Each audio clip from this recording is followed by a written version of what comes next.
Everyone, I'm thrilled to be welcoming Kathy Waller today.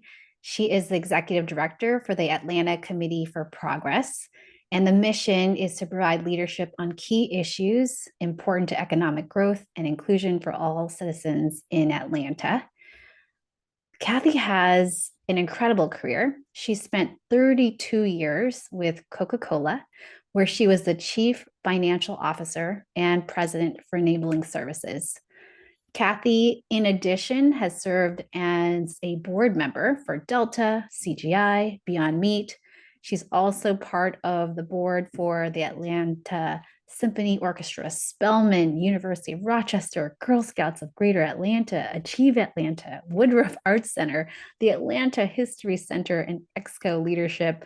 Kathy holds a bachelor's of arts degree and a master's in business from the University of Rochester, and she's a certified public accountant. Kathy, there's so much more to you, but with that short bio, welcome. Thank you so much for being here. Thank you. Thank you for inviting me to be here. It's very nice. Kathy, I want to talk about your roots, your identity, how that shaped this path. Did you know that Coca-Cola would be the be all end all for you? How did your identity shape this? Well, I am a native of Atlanta, and Coca-Cola is headquartered in Atlanta. But when I was growing up, I had no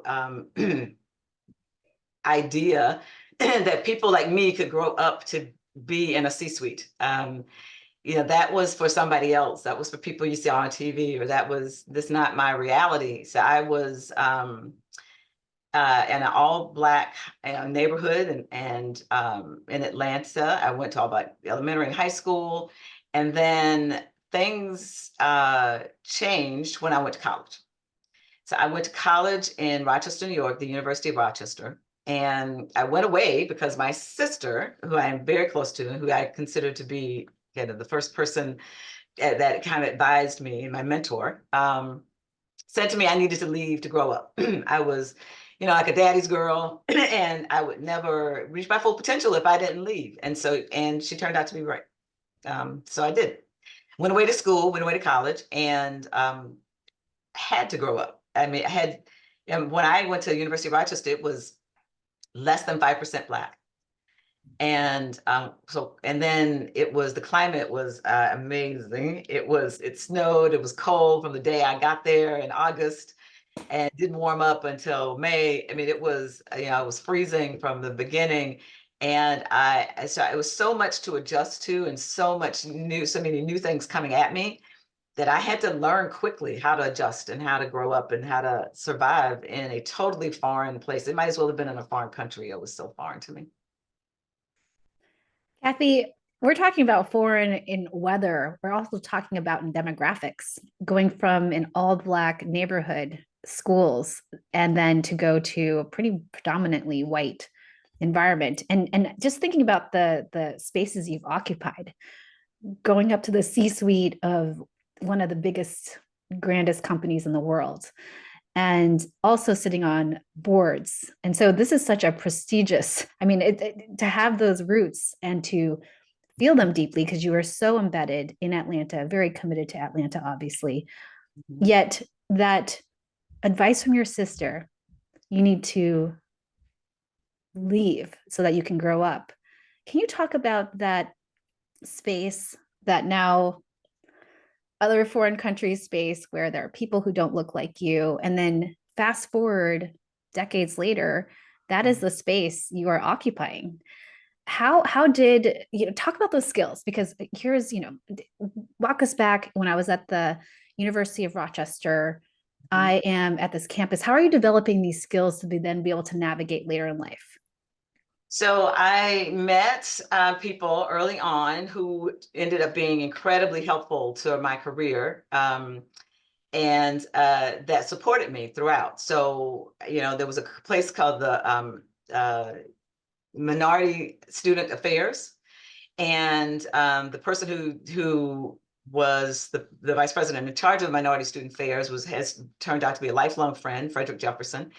And through that organization, I learned about, funny enough, I learned about racism. I lived in an all Black neighborhood, and our history books didn't deal well with racism. And so it took me going to college to really learn about racism.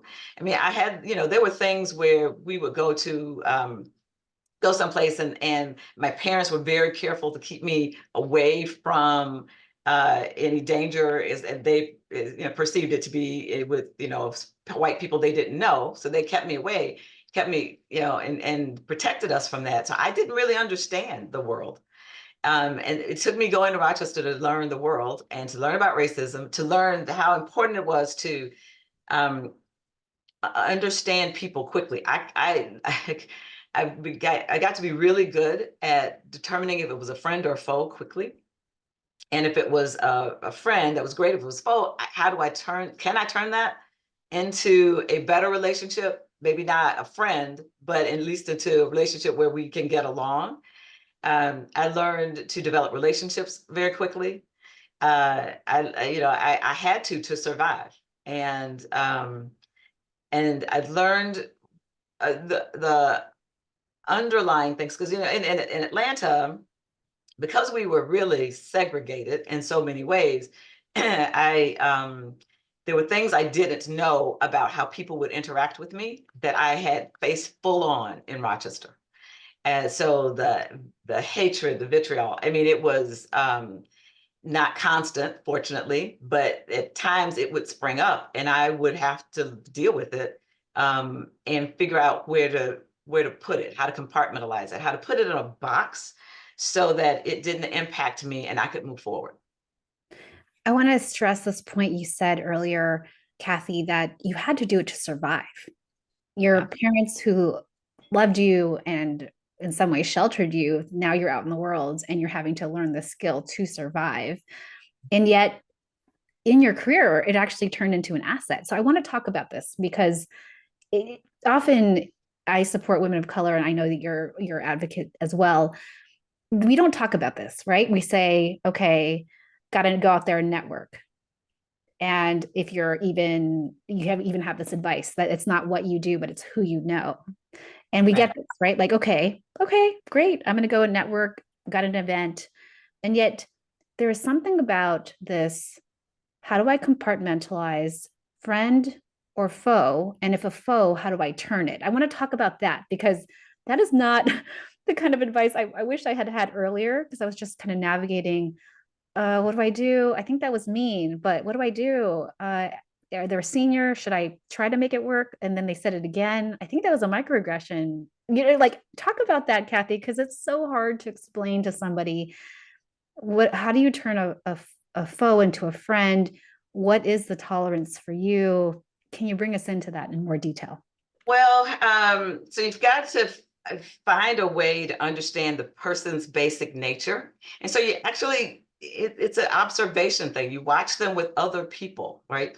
You watch them as they encounter other people they don't know. And so it is what I learned, and what Dr. Jefferson taught me, is that it is difficult to hate someone you know, right? Unless there's just something that is oil and water about you. But if it's really just about race, once you get to know somebody, it's like you erase those other things around them. And I don't condone that. I don't, when people, I don't think it's a positive when people say, the rest of the race is bad except for this person. I don't, because that's not appropriate. But I looked at it as if I was representing, and helping them to understand that everything that they had grown up thinking and perceiving is not the case, right? And so it was hopefully giving them a piece of reality about who Black people really are.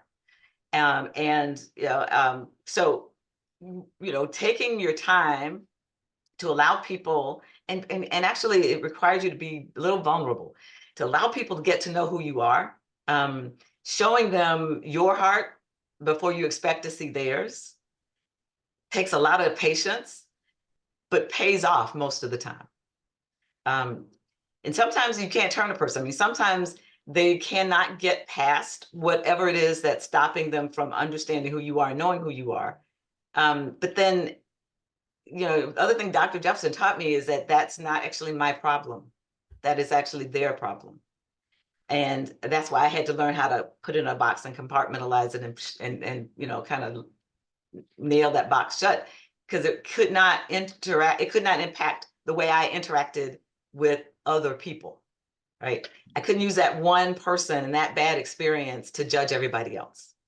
So I think when I sum it, I learned how to meet people where they are, accept who they are, and then allow them to and us to develop whatever relationship we're going to have, and to enjoy that relationship, whatever it is, at whatever level it's going to be.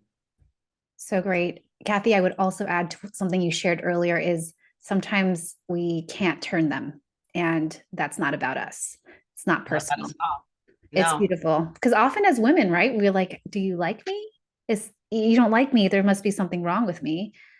And we sit in that, right? We sit and sit and sit. But actually in this case, it's not about me. You got to do the work, and I'm not able to help you on your journey. So peace out. I'm going now. So Right. Kathy, I want to talk about this because now, like at the senior levels, right? At Coca-Cola, you're making your way up to CFO. And there must have been people, right, who were not easy. And you're wondering, how long do I have to be here? Should I just let them go? Are they turnable? Can you talk about that? Because I want to talk about how you navigate those spaces when people are becoming more open, thank goodness, but there's still people who are stuck. So can you bring us in a little bit more? Do you ever just wait more patiently because this person is very senior? Like, how do you trade off seniority or, I mean, navigation, political navigation? So it's interesting that, you know, when you get into an organization like the Coca-Cola Company, which is a global organization, and people have to learn how to deal with so many different nationalities of people, right? Particularly if you're at the senior level, you travel all over the world and you deal with all kinds of people. So it is not, it is much more, it becomes much more of a subtle thing when that they, and so it's not that they don't necessarily like you, but they could still think you're not capable because you're Black, right? That you're not as good as because you are Black.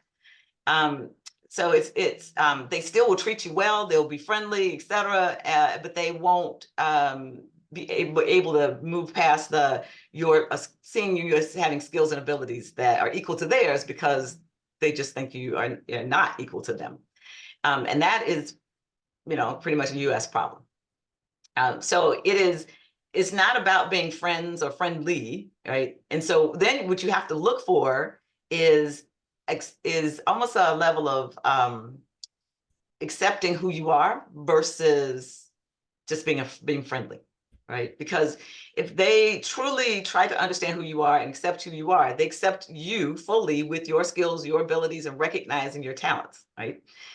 If they only say you're a nice person and, you know, we both work here, we can be friends, and, you know, it's nice to work with you, but I'm not going to trust that you can rise up and do certain things, that's totally different. So it's like the nuances that you're looking for then, right, in people. And can you turn those nuances? I'm hearing you, Kathy, share that there is a relational, do we like each other? But then there's also, do you accept me, the full me that's competent? Right. And can you look beyond your bias, your This is my stereotypes of race, right? And say, actually, she is, for me as an Asian, she can lead, right? I am athletic. Really? Because that's not what I think about for Asian women, but actually, okay, I can accept full you and that she's different from my stereotype.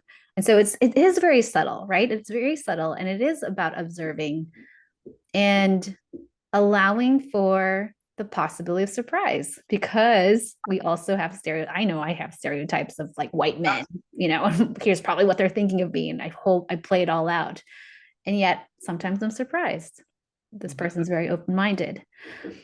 Kathy, you have not only, I mean, Black women at the top role of a huge company, but also in finance. I mean, we're not talking marketing. I did marketing at my MBA at Kellogg and Northwestern. I mean, you hardcore finance, you have roots as a certified public accountant.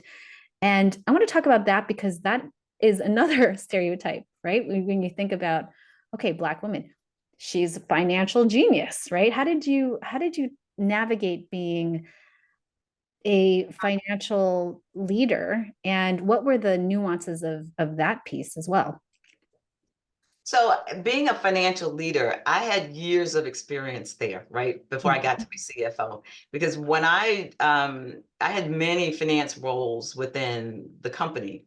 And for director of financial reporting, which means I brought in the financial results from around the world, consolidated them, my group prepared the financial statements. I had chief of internal audit. I was controller before I became CFO. So I had all of those roles before I became CFO. And most importantly, I had an amazing team. So none of the things I accomplished would have been possible without an amazing team working with me. I mean, when I say amazing, there was, we got all kinds of crazy deadlines thrown at us and requests thrown at us, and my team met them all. I will, I go to bat for that team that I worked with all of those years for the rest of my life because they were amazing. And so team matters. People you surround yourself with matter. That matters whether it is you're in college, or whether you are in workforce. People around you matter a lot, and they help you develop and move forward, or they don't. So that's important. And so these people that I worked with for so many years and kind of grew up with in the company, right? When I became CFO, they were still there for me. They were all in. And we were still this team, this great team was working together. So the leadership part started with this, because I had a great team to lead, first of all. I had very, very few problems in my team. And I had practiced for so many years of being a financial leader that the leadership part for finance was easy. Yeah. When you are at the level of a CFO, you are a leader for the company. That means you've got all of the other disciplines you support everybody. And opening my time up for whoever wanted to come see me or whoever needed support from me was, I had to learn how to do that because, finance took a lot of the time. But what was most important to me was that I made the time for the people and that I helped people develop. And so I made that time for whoever wanted to come see me, whoever needed the CFO, whoever needed Kathy to help them, support them. I made that time for them. Kathy, I have to say that even the way you responded to that, it just shows how much of a transformational leader you are, the type of person who cares about people. And from the get-go, surrounded yourself with people, help build them up, support them. They supported you. And I just wanted to share how having women of color at top seats actually brings this inclusive leadership naturally, because it's not about, here's me, I get to be at the seat at the table. It's actually us. And I bring our team and I help elevate. We are, as we climb, we're reaching back and we're helping, we're just lifting up others and their work. And so I wanted to shout you out for that, just even the way that you talked about your accomplishments. And then the second thing I want to talk about is how there is a piece of, I want to develop others. And actually, that's what I'm going to spend my time on as a top leader. That's not necessarily where I would think people would go, right? I have a vision for the team or the organization. Here are the accolades, or here's my next pathway forward. You talked about how you made time to get to know you, the Kathy. And I think that's also beautiful because we can be ourselves, right? We can be a person versus, here's I'm going to lead as a white leader, white male leader who's this like, I am stoic and I'm from the military, right? And so it's like, I am a certain person, not necessarily accessible, but I am this type. So I just love that piece of just the person of Kathy coming in. I know how much community matters to you. I want to talk about, Kathy, just the financial piece and how it is, while not a path that often women will say, yes, I want to be CFO. I do think the topic of money is important to raise because it is not necessarily the place in which we're going to talk about our, hey, how much are you paid? Or even, I want a salary increase. And so I want to talk about that because you have had, obviously, in your experience, a lot of depth with finance, but let's talk about money just in general, money mindset, what you've seen with women of color that you can give advice on. I don't know if the Dr. Jefferson also shared about this, but can you talk about money mindset? What do you wish we knew as women of color, the types of trends you're seeing? Yeah. Well, I had to learn early in my career at Coca-Cola that at companies like Coca-Cola, where you get a salary and then you get to a position that then provides equity, right? The thing we all should be building is equity. Once, and I'm so fortunate that I lucked up and I spend time talking to people, and they share things with me that they don't realize the impact of what they're sharing sometimes, right? How impactful it is. So I was having this conversation with somebody about a senior person to me at the time about my salary, and what he said to me, which changed my thinking about it, was yes, the absolute take home salary matters, but what you need to be focused on from now on is getting equity in this company, right? Whether that be through the stock that you purchase and through the plan, or whether, but mostly that is, the equity that you get as a result of being in this position and doing a good job, et cetera. And it didn't sink in totally right then, but I thought about it, and the opportunity to multiply my wealth came through equity, right? Because, we all get a salary and we spend the salary on goods and services and things that we need to survive. But what actually builds wealth for us is that equity. And so I tell people all the time now, focus on how you are building outside of your salary, right? So yes, a certain percentage of your salary probably should be going to savings. So you shouldn't spend everything. And then every year, if you get a salary increase, if you're lucky enough to get a salary increase, you should put part of that away into your savings. But if you are, you should be building equity in something, equity in your home, or buying stocks that give you equity, or if your organization gives you equity. There's many young people think about how they, as soon as they can, they trade that in to get the cash to go do something. And I leave it in equity, right? Leave it, let it grow. Or even if you trade it in, put it in something that grows, because you will be so grateful to yourself, to your younger self, for doing that. Because that equity is what makes the difference in long-term wealth for you. Okay, Kathy, this is why I'm so grateful to talk with you, because you've got the financial acumen, but you've also got the insider knowledge about wealth. As an immigrant child, my parents dreamed of me going to good schools and getting a good job. And in many ways, I have fulfilled that dream. But the miss, I think, is that we don't talk about generational wealth.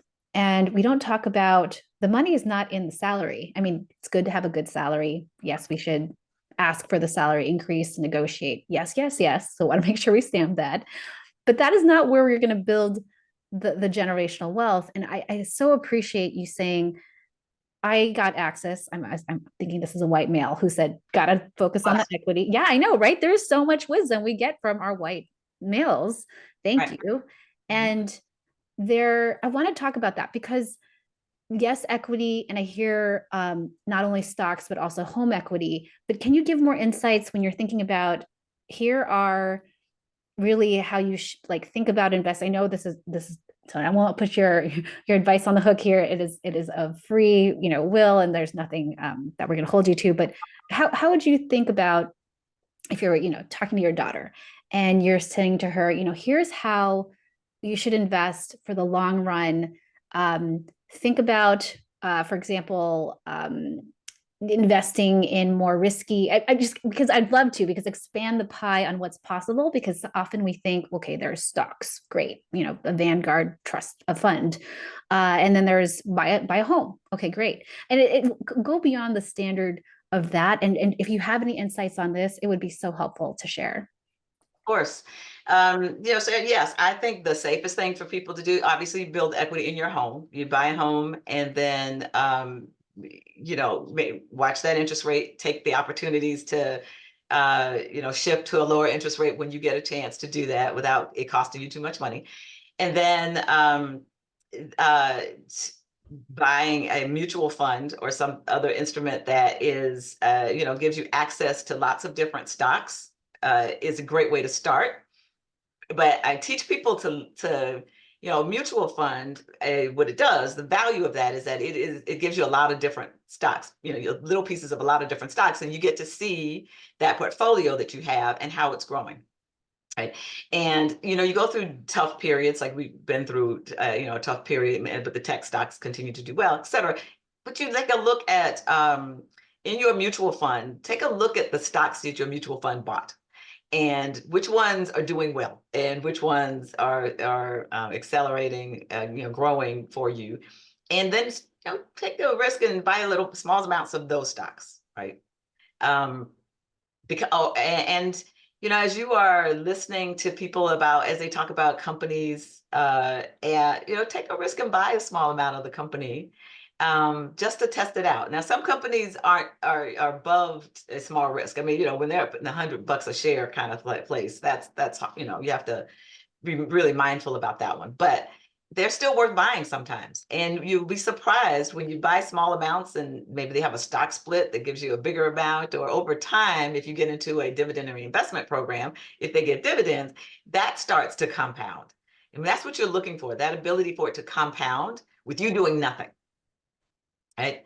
And there may be times, when the stock stalls because of whatever's going on in the economy.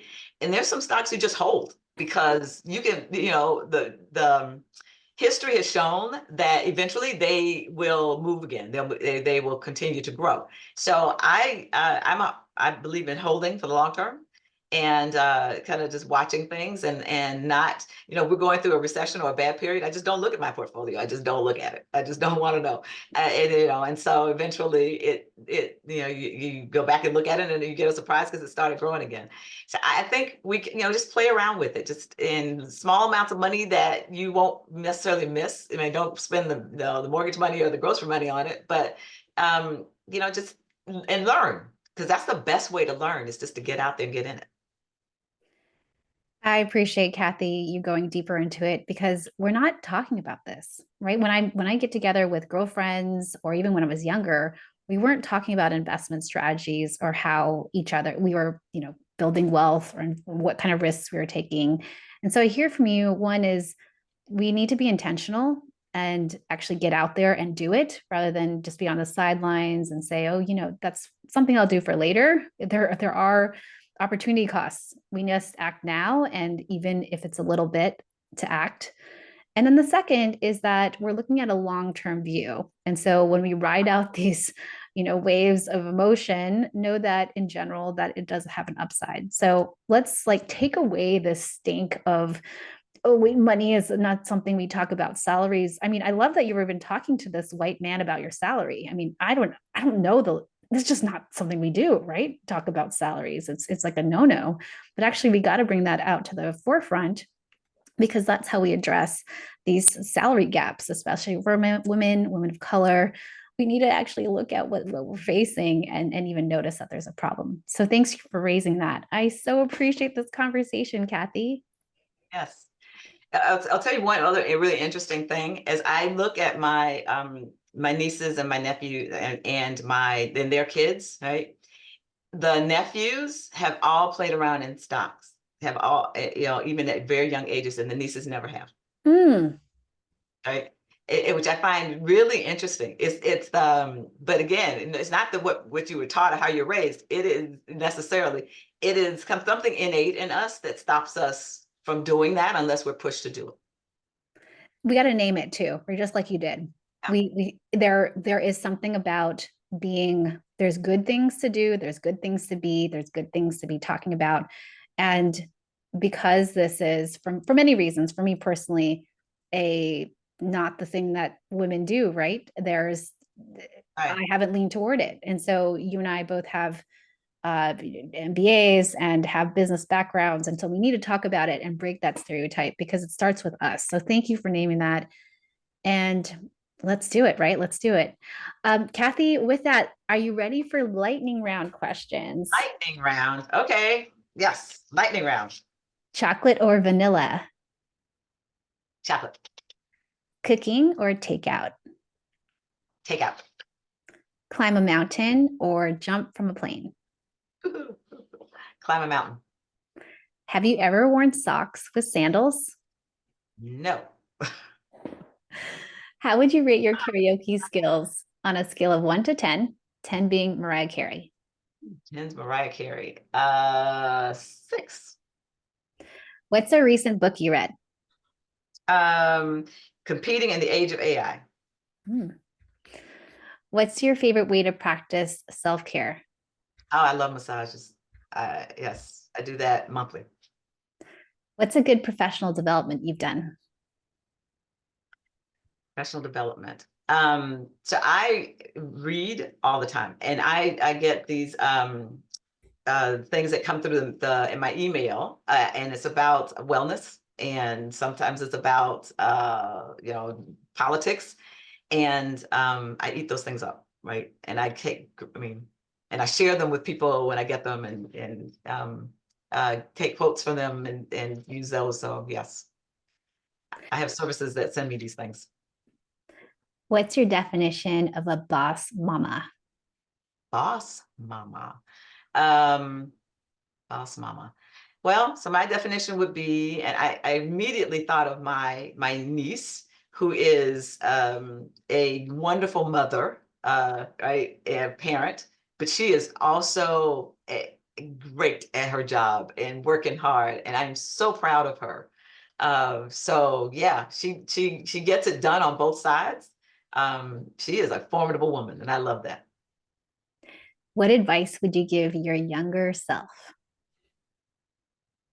I would remind my younger self that to be patient with myself and to um, not necessarily be in such a hurry to to grow up and to take life kind of as it comes and enjoy it every minute. And then where can we find you? Like LinkedIn, anywhere else? Yes, you can find me on LinkedIn.